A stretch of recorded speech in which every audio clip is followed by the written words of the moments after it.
Live update sa garahe mga sir, kaagising ko lang. Isang tulog na lang mga boss para dito sa ating pa-free raffle units, Toyota Revo manual diesel engine. So by the way, butas na butas ang garahe mga boss. So ayan si Alphard nakabalagbag, si Alfred. So ito mga boss, update tayo.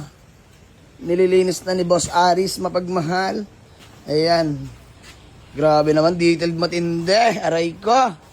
So, congrats in advance na agad sa mapalad na mag-uwi ng ating Toyota Revo. So, sobrang dungis lang. Dahil mga bossing ha, hindi yan na-stock dito mga boss, kundi araw-araw yung ginagamit. Di ko lang nabablog dahil magkanya-kanya kaming takbo. Pero mga boss, madalas yan talaga magamit. Panakbo, pandeliver.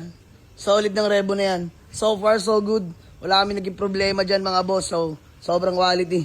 Kahit iuwi ng province yan, panalong-panalo yung makakakuha niyan mga bossing.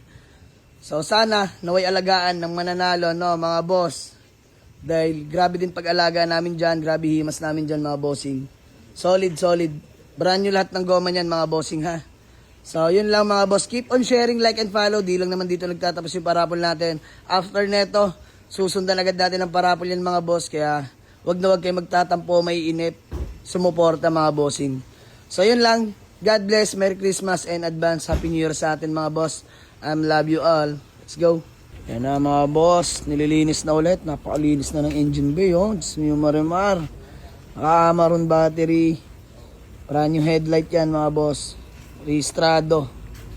Yan. Ka-car wash na lang to. After ma-detailed yung engine bay mga bossing. Let's go.